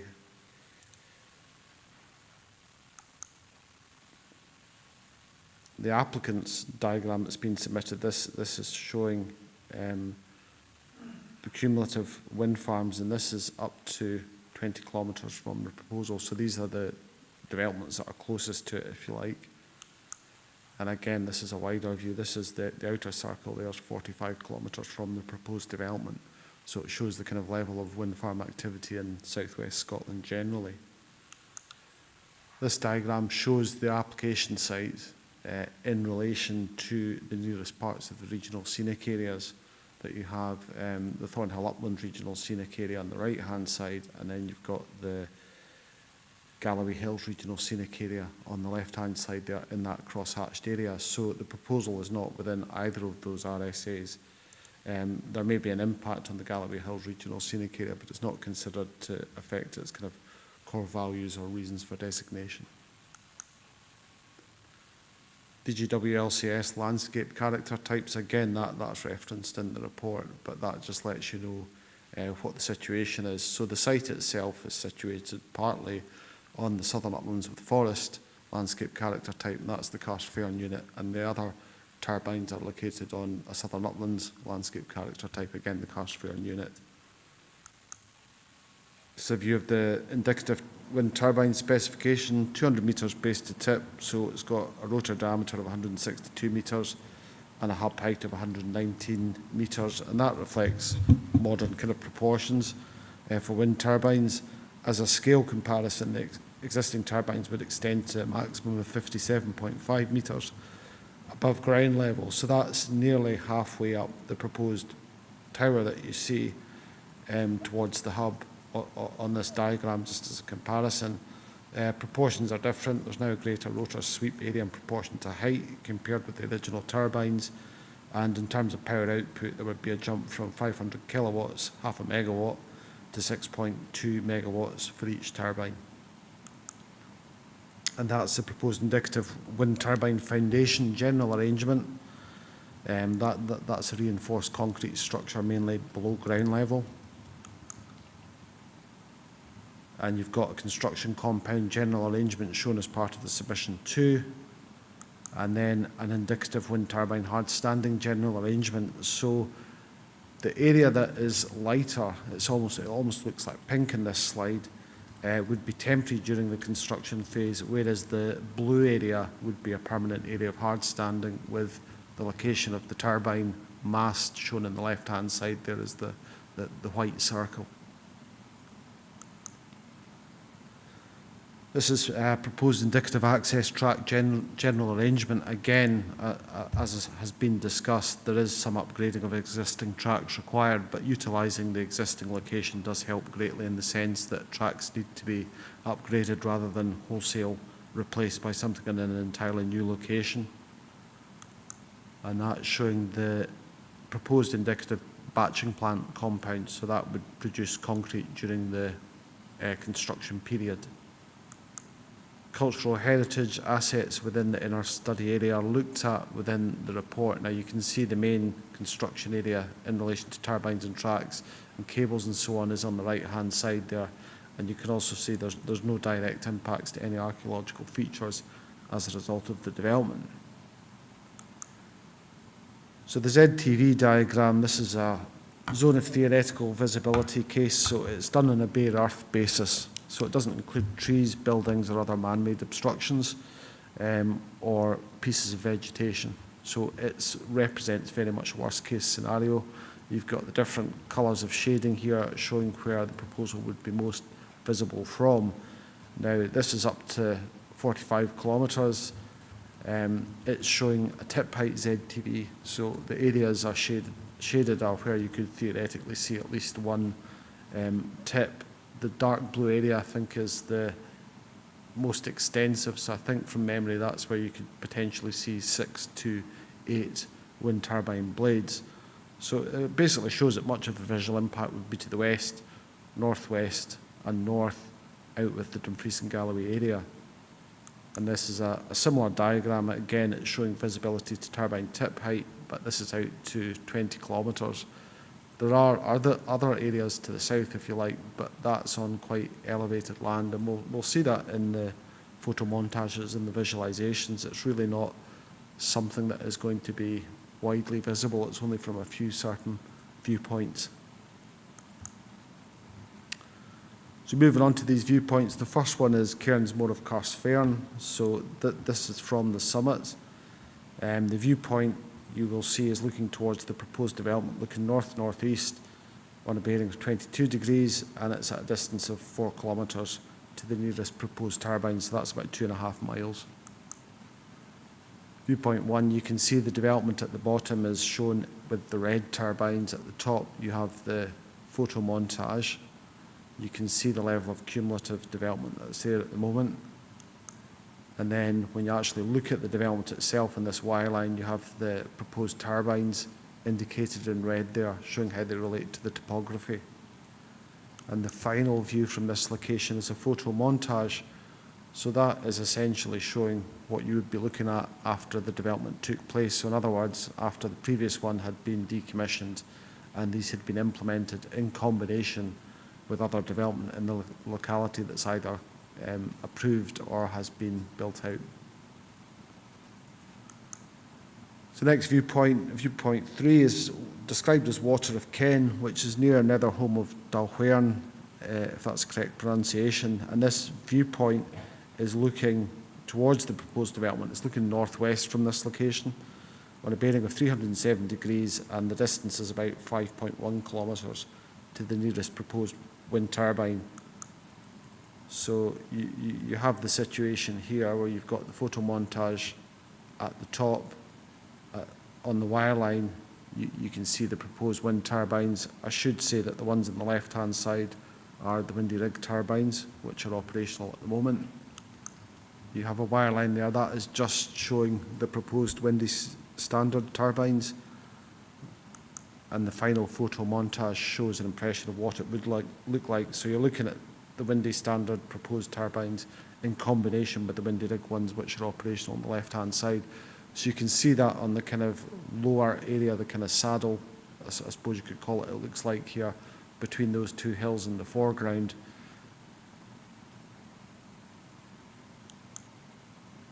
Viewpoint 4 is from Benbrack, which is one of the hills that has a striding arch on top of it.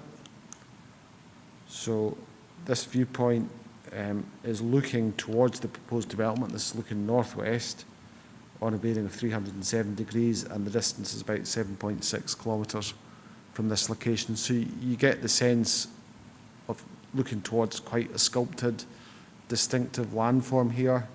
You'll note from the wireline there is quite a level of wind farm activity in this area that you can see shown there at the moment. In terms of the proposed development, what you have there, you can see the larger turbines that are proposed here, so they'd be visible on the skyline from this location. And then you have a photo montage showing what the proposed development would look like in combination with others. Next viewpoint, viewpoint 6 is described as being in the B729 Carrick Bridge to Guttery Glen. So this is on the road in between Moniaive and Carsfern.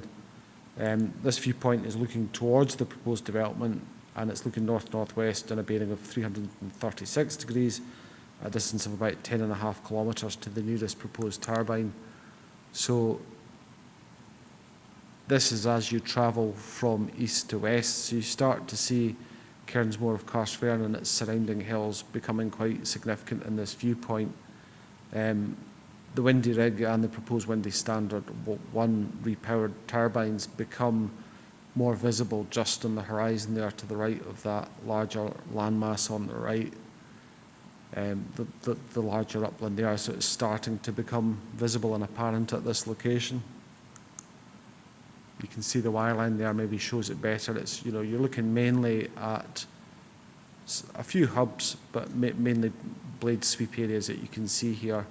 And then you've got the photo montage showing what that's like. But in the grand scheme of things, it's fairly subtle in terms of the additional impact this would have. Moving to viewpoint 10, this is at Carsfad Loch. So this is on the A713, heading north as if you're going to Ayr, and this viewpoint is looking pretty much due north in a bearing of 3 degrees, and at this location you're about 15.38 kilometres from the nearest proposed turbine. So you can see in the wireline there on the bottom half of this slide that you're starting to see the turbines come into view from here. That shows it in greater detail in relation to the proposal. Proposed turbines are in red, and then you have a photo montage which is combining the proposed view with what's here at the moment and what's proposed. Viewpoint 16, this is coming on to the more distant viewpoints. I'll apologise for the pronunciation in advance. I think it's Mico Millier, and this viewpoint is looking north towards the proposed development, north-northeast on a bearing of 22 degrees. But by this point, you're over 20 kilometres from the nearest proposed wind turbine, so it is quite a distant feature. It does read more in conjunction with what's already there. You've got the wireline of the proposal here, proposed turbines in red, and then you have the photo montage. It's also worth noting this is obviously an elevated viewpoint, so this is from the Rins of Kells. I don't think it's that far from Corsorine, so you're in that kind of area. So there is quite a lot of recreational interest in that area, mainly due to hill walkers. Viewpoint 17, this is from the A762 north of New Galloway. And this viewpoint is looking towards the proposed development, looking north on a bearing of 356 degrees at a distance of 22.34 kilometres. So again, quite distant. So elevated above the level of the Kendee Valley. You can see this now. That's looking across over the location of the A713, and you can see the visible turbine development in the distance there, particularly on the wireline diagram.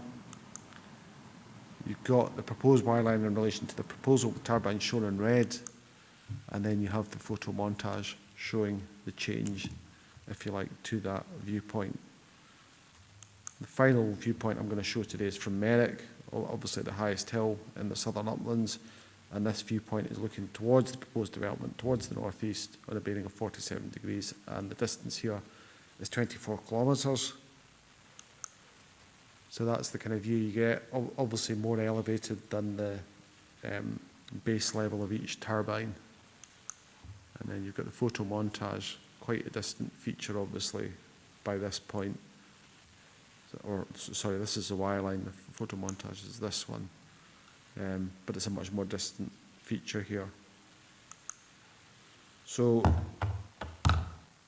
closing remarks would be in relation to the presentation that you have in front of you. I think the key paragraphs really that I have are 4.84, 4.85, sorry, apologies, that's not correct. 4.94 rather, 4.95 and 4.96.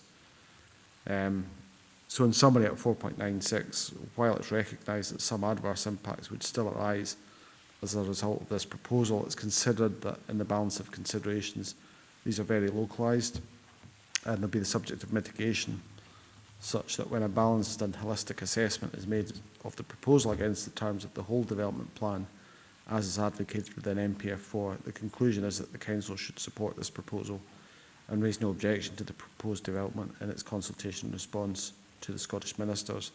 I would mention key to my kind of thinking in relation to the overall case has been the list of points A to G at 4.94, which I think have weighed quite significantly in favour of the proposal, particularly noting how this change would result in considerable additional renewable energy generation at this site, which already has quite a strong wind farm presence, and recognising the quite strong presence of wind farms in the locality too. I'm happy to answer any questions, Chair. Thanks very much, Robert. An observation, maybe rather as a question. On page 54, 1.5, 2/3 of the way down, unless Langham's moved, it's no 1.8 kilometres away for Carsfairn.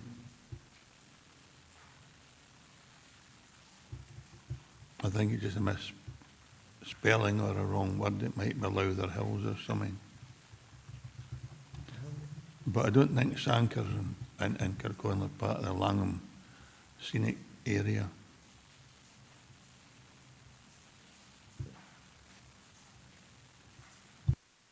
No, that you're correct, Chair. That should read, I think it's the Thornhill. Which will not affect your recommendation or the report at all. It's just it confused me where the thought Langham was.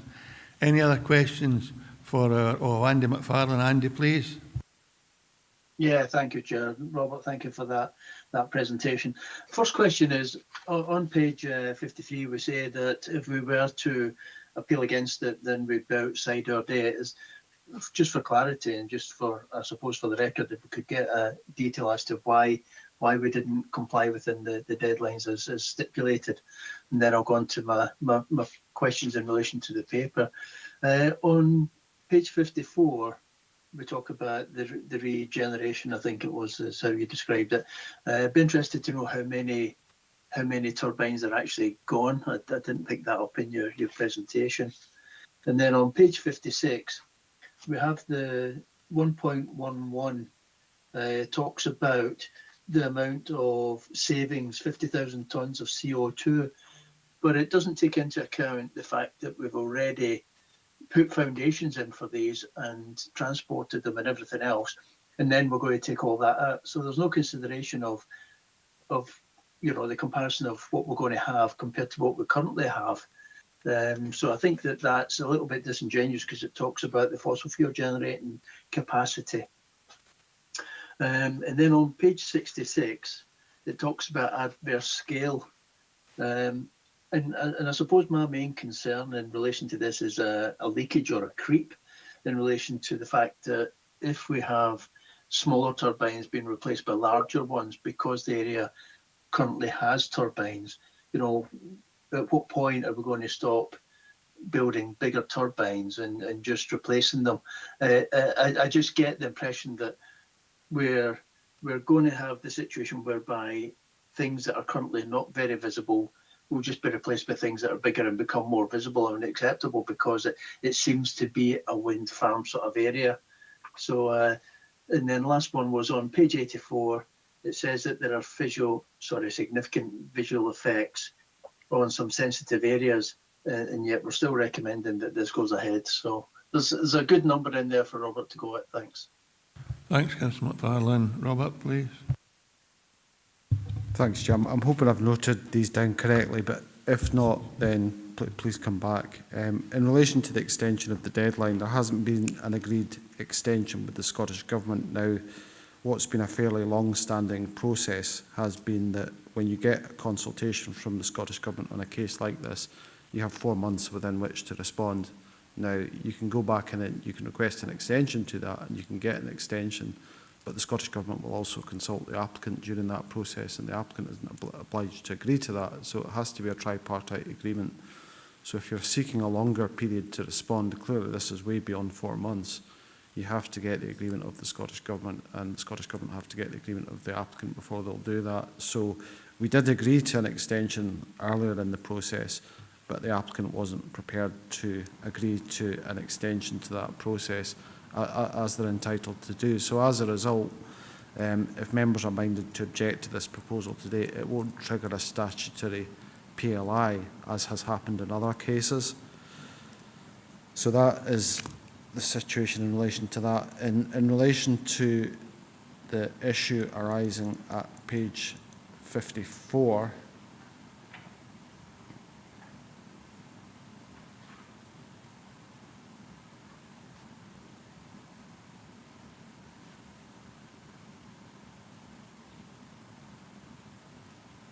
sorry, I can't. Can I ask Councillor McFarlane what the question was again, Chair? Yeah, no problem. No, what it was, Robert, is how many are we decommissioning? And are we setting a precedent for just replacing the taller ones? Thanks. Go on, Robert. Yeah, apologies, Chair. The proposal would remove all 54 of the present Windy Standard 1 wind turbines from the site. So in terms of the information that I showed, those would all be removed as part of the development.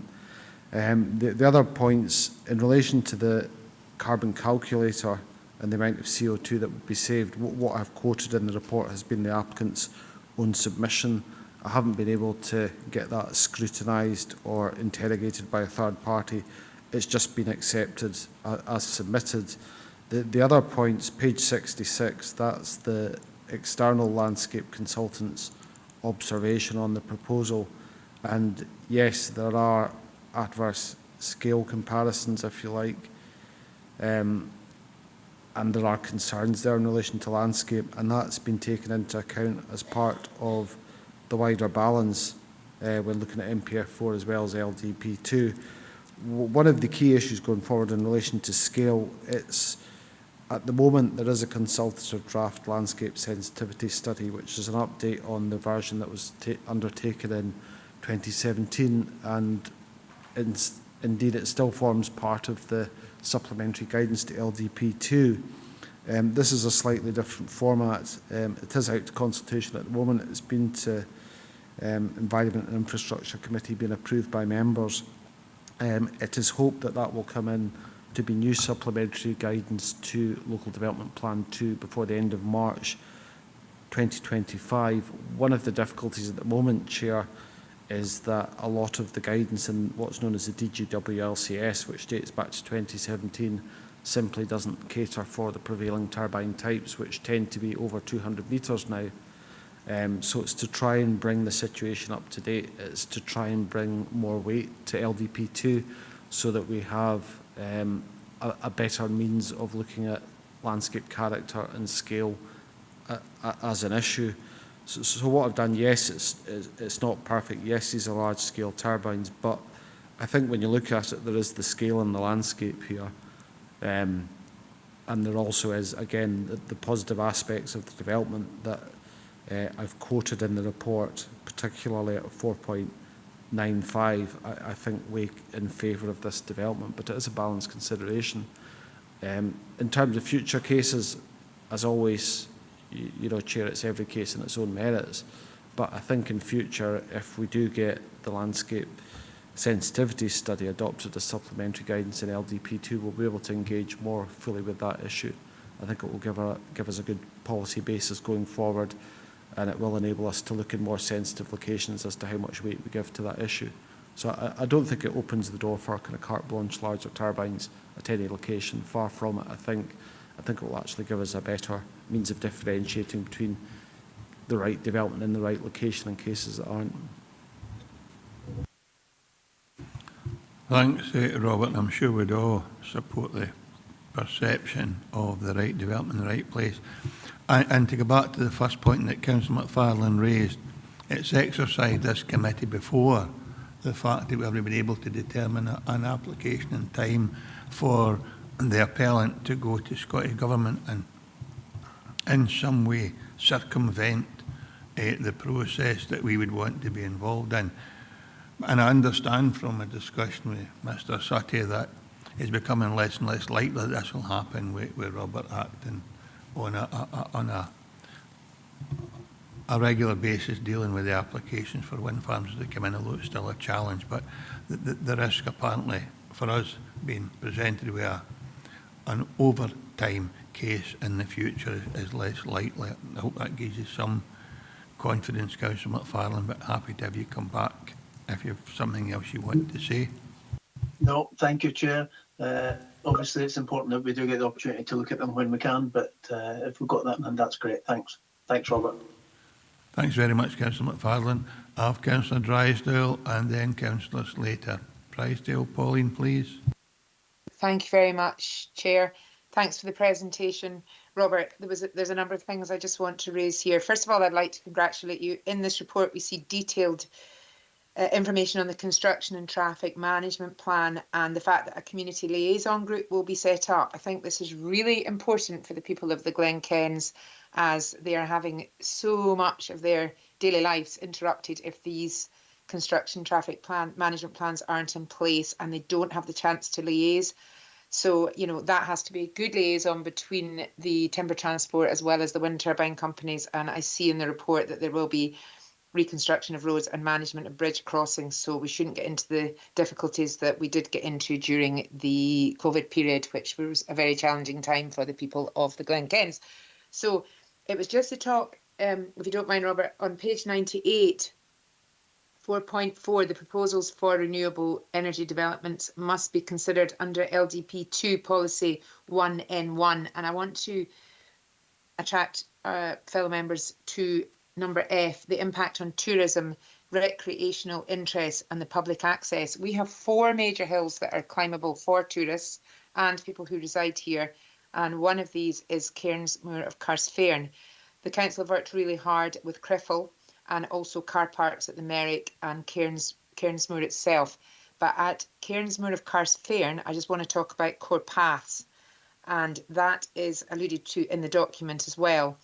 But in my opinion, the path is not acceptable. The core paths are not going to be affected. That includes the Southern Uplands Way path and the half path, I'm going to call it, up to Cairnsmoor of Carstfairn. when we look at the charts and presentations that you've shown us, it's really interesting because when you climb up there at the moment, and I don't think you'll have made it up there, Robert, in Storm Darragh, because you did well to get the photos you did, but you look back towards Ayrshire, towards Arran, and you look back towards Ailsa Craig. It's absolutely stunning from the top of that hill. The biggest problem we've got in that ward, and I'm sure members of that ward will agree with me, the car parking when you come out of Carsfairn is chaos on a nice day. There's cars everywhere, left and right, once you go through the village. And when you go up the top of that hill, it's very limiting for people of a certain age, shall we say, who can still climb, but the path is so badly laid out. So I'm wondering if at any point in this discussion today, when we go into session, we need to look at conditioning Fred Olsen and other renewable companies to look at better paths to get to the top of these hills if they are to continue, the communities are to continue to attract the amount of tourists that we wish to attract, to bring the economical benefits into the area. And the main question I've got for you, Robert, if you don't mind, is we are looking at the public feedback on the impact of wind turbines.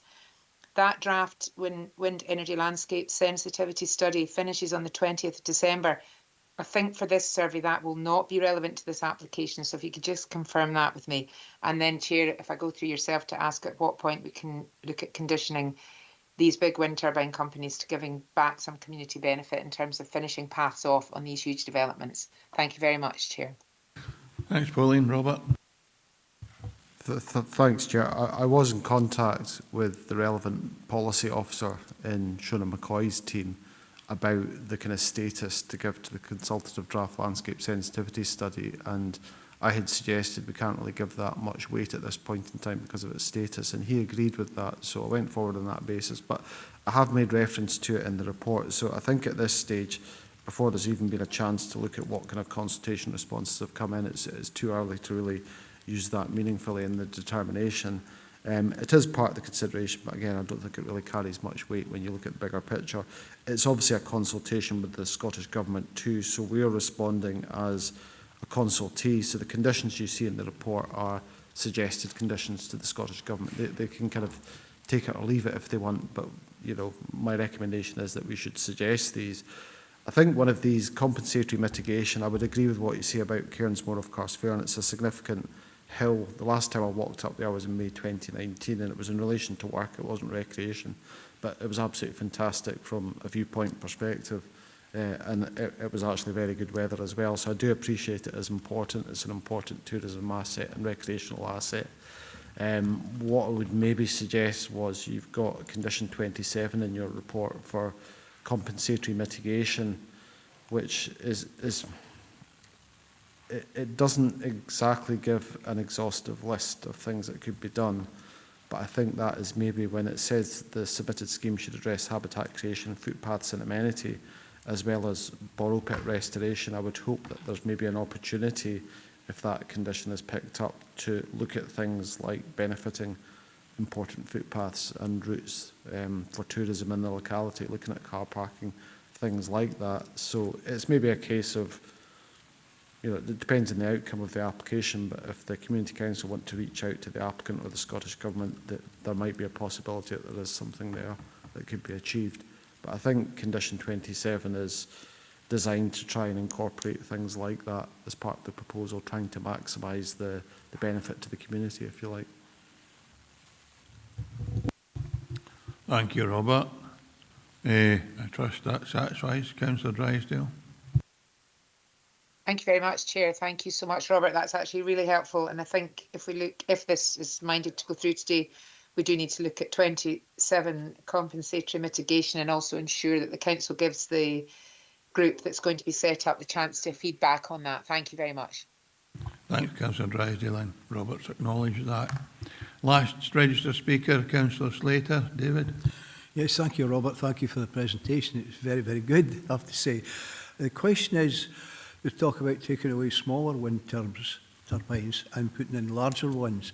There's two things there. Are the same bases used to build larger turbines, or do they have to expend more CO2 building more bases to build the larger ones?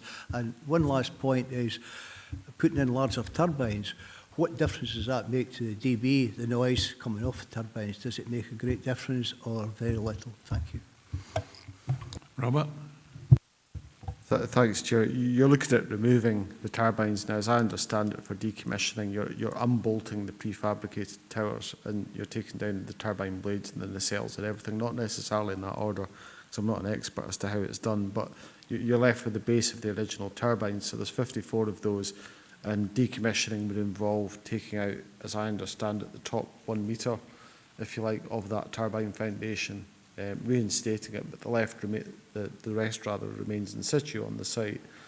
The new turbines, the 8 turbines proposed, each would have new foundations. They're different turbines. They're a lot bigger. They've got different loadings on them, so they would need their new turbines in location. So they're not going to utilise existing foundations. You'd need new turbines proposed for each of those 8 turbines. The other question was, sorry, Chair. The noise levels of the turbines, when you take the small ones out, put larger ones in with larger blades, what difference does that make to noise level coming from the turbines? Thank you. Sorry, Chair. I'm not sure, but we have had noise modelling in as part of the proposal, and we have consulted our environmental health officer too, and there's not considered to be an issue there, noting that the nearest residential property is more than 2 kilometres away. I would assume that a larger turbine would be slightly noisier, but I simply don't know without looking at the data. And I haven't done that. I've just looked at the proposed impacts for the larger turbines. Thank you very much. Thank you. Thank you, Councillor Slater. We have no other registered speakers. I take it that's a legacy hand, David. So we're in session, members. If we're minded to approve, will it be in conjunction with the recommendation, observations that officers made that Robert will incorporate into the response to Scottish Government? We're satisfied with that? Brilliant. Thank you very much, everyone. That concludes our business for today. Can I just take the opportunity to thank members and our staff and support team for their efforts over the years and their input and support. I wish you all a very Merry Christmas and a Happy New Year and look forward to seeing you in 2025. Thank you. Merry Christmas to you, sir. Good job. Thanks, Chair. Happy Christmas, everyone. Bye.